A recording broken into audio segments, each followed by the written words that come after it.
जय माता दी दोस्तों, कैसे हैं आप सभी। आशा करता हूं दोस्तों आप सभी अच्छे होंगे, स्वस्थ होंगे।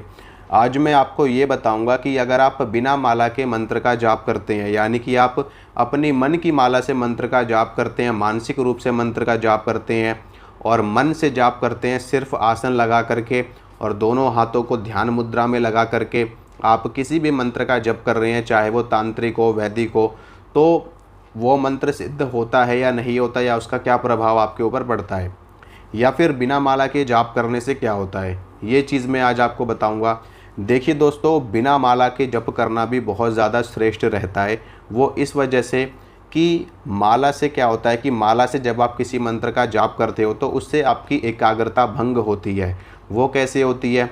आपने हाथ में माला ले रखी है और आप माला से मंत्र का जप कर रहे हो, एक तरफ आपका ध्यान मंत्र में लगा हुआ है, अपने इष्ट में लगा हुआ है। तो जब आपकी माला पूरी होगी और जब सुमेरु आएगा, आपका ध्यान भंग होगा और आपको माला को बदलना पड़ेगा, पलटना पड़ेगा, फिर से आप मन के चलाओगे। तो ऐसे में जब तक क्या होता है कि जब भी हम ध्यान करने के लिए बैठते हैं या हम किसी मंत्र का जाप करने के लिए बैठते हैं और अगर हमारे शरीर में मूवमेंट होती रहती है कोई ना कोई, तो ऐसे में बार बार हमारा ध्यान भंग होता है।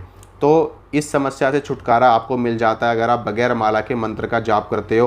बस सिंपल सा आपको स्नान करना है, शुद्ध वस्त्र धारण करने हैं, आसन के ऊपर बैठना है और दोनों हाथों को ये इस मुद्रा में रख सकते हो या फिर आप ध्यान मुद्रा में रख करके आराम से बैठ करके मन ही मन में मानसिक रूप से मंत्र का जाप करिए। इससे बहुत सारे फ़ायदे आपको मिलते हैं। पहला फ़ायदा तो ये होता है कि जो मंत्र गिनने का जो झंझट होता है वो नहीं होता बिल्कुल भी। आपको मंत्र गिनने की आवश्यकता ही नहीं है। जब आपको लगे कि हमें अब उठ जाना चाहिए तो आपको उठ जाना चाहिए और इसमें ऐसी कोई बाध्यता नहीं होती कि बिना माला पूरी किए आप उठ नहीं सकते, क्योंकि जब आप माला से जाप करोगे तो जब तक आपकी माला पूरी 108 की नहीं हो जाती आप नहीं उठ सकते आसन से, नहीं तो आपका जाप खंडित हो जाता है उतना।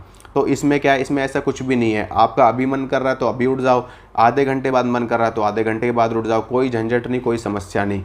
ठीक है। दूसरा ये होता है कि आपका ध्यान ज़्यादा बढ़ता है, इससे ध्यान आपका गहरा लगता है और जो आपकी समाधि की अवस्था है वो भी आपको जल्दी प्राप्त होती है। वो इस वजह से कि शरीर में मूवमेंट नहीं होती। जब मूवमेंट नहीं होती शरीर में तो ऑटोमेटिक जो हमारा ध्यान है वो गहरा लगता है और ध्यान गहरा लगते लगते ही समाधि की अवस्था प्राप्त होती है साधकों को, भक्तों को। ठीक है। अब इसके अलावा और क्या फ़ायदा है कि जब भी आप इस तरीके से मंत्र का जाप करते हो तो आपकी जो एकाग्रता है वो ज़्यादा लगती है, वो ज़्यादा हो जाती है। वो इस वजह से कि आप आंख बंद करके जप कर रहे हो तो आपकी एकाग्रता, आपका जो फोकस है वो सारा का सारा मंत्र के ऊपर रहेगा या फिर आपके इष्ट देव के ऊपर रहेगा। तो फोकस जो है आपका वो ज़्यादा अच्छा हो जाता है इस तरीके से ध्यान मंत्र जाप करने पर और बिना माला के करने पर, और सिद्धि भी आपको जल्दी प्राप्त होती है क्योंकि जो फोकस है आपका वो हमेशा आपका लगा हुआ है अपने इष्ट के ऊपर, मंत्र के ऊपर। और आपका इधर फालतू की चीज़ों में ध्यान नहीं है कि हमारी माला पूरी होने वाली है, हमारी माला अलझ गई, हमारी माला से हमारा हाथ दर्द हो रहा है, हमारा हाथ दुख रहा है। कभी लोग माला को इधर करते हैं, कभी इधर करते हैं, कभी कैसे। तो इन सारी चीज़ों से छुटकारा आपको मिल जाता है और आपका शरीर जब स्थिर रहता है तो धीरे धीरे करके आपके शरीर में चैतन्यता बढ़ती चली जाती है और मूवमेंट कम होती चली जाती है, आपकी श्वास भी कम हो जाती है और धीरे धीरे करके यहीं से आपकी कुंडलिनी शक्ति का जागरण शुरू होता है और आपका जो ध्यान है वो गहराता है।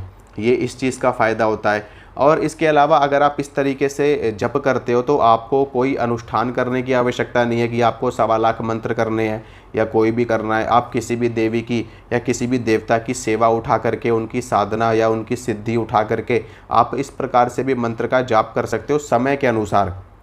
आप जैसे कि मान लीजिए आप ओम नमः शिवाय का जाप कर रहे हो बिना माला के, तो आप अपनी घड़ी में या अपने मोबाइल में अलार्म लगा सकते हो कि हम 1 घंटा सुबह जाप करेंगे, 1 घंटा हम शाम को जाप करेंगे। तो अलार्म लगा करके आप मंत्र का जाप करिए। जब अलार्म बजेगा तो समझ जाना कि आपका समय पूरा हो गया है, आपका मंत्र जाप खत्म हो गया है, तो अब आपको उठना है। और बाकी 1 घंटे तक आप बिल्कुल निर्विघ्न होकर के, बिल्कुल शांत होकर के मंत्र का जाप कर सकते हो बिना किसी टेंशन के कि पता नहीं कितने मंत्र हुए हैं, कितने नहीं हुए हैं। तो ये चीज़ बहुत अच्छी है बिना माला के जाप करने पे। और जब इसमें क्या होता है ना कि जब आपका ध्यान लगने लगता है, मैं आपको बता रहा हूँ कि माला से जप करने में और बिना माला से जप करने में एक जो सबसे बड़ी चीज़ जो समस्या सामने आती है वो ये होती है। मान लीजिए आपको 11 माला मंत्र करना है किसी का, अब 11 माला कर रहे हो, अब क्या हुआ कि शुरुआत की 7 माला 5 माला आपका ध्यान ही नहीं लगा, आपका मन ही नहीं लगा। अब 9वीं माला पे या 10वीं माला पे आपका ध्यान गहराने लगा, आपको मज़ा आने लगा जप करने में।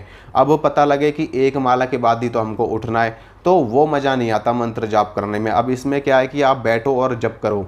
शुरुआत में क्या होता है कि थोड़ा सा हमारे जो शरीर की ना स्टेबिलिटी नहीं बन पाती, तो उसमें क्या होता है कि ध्यान भटकता है, विचार भी आते हैं जाते हैं, मन शरीर भी मूवमेंट करता है, हरकत में होता है, श्वास भी तेज़ चल रही होती है।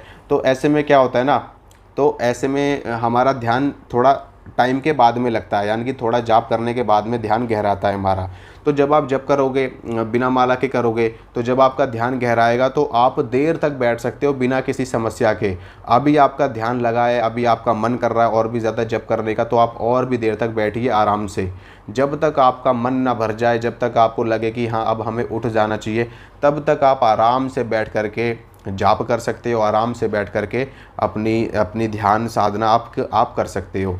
मन आपका शांत रहता है, एकाग्रता आपकी बढ़ती है, और वो सारी चीज़ें आपको प्राप्त होती हैं जो माला से जाप करने पे भी आपको मिलती है। आपको रिद्धि सिद्धि मिलेगी, आपके काम बनेंगे, इष्ट की कृपा आपको मिलेगी, और जो भी आपकी मनोकामना होगी वो पूरी होगी। एवरीथिंग आपको प्राप्त होगा, ऐसे भी और वैसे भी। सिर्फ इतना ही डिफरेंस है, जो मैंने आपको ये चीज़ें बताई हैं, सिर्फ इन चीज़ों का ही डिफरेंस है माला से जप करने में और बिना माला से जप करने में। बाकी सब चीज़ें आपको इसमें भी मिलती हैं और उसमें भी प्राप्त होती हैं। ठीक है दोस्तों, तो अगर आपको ये वीडियो अच्छा लगा है तो वीडियो को लाइक कर देना, वीडियो को शेयर करना, चैनल को सब्सक्राइब करना। मिलूंगा आप सभी से अगली वीडियो में। जय माता रानी की।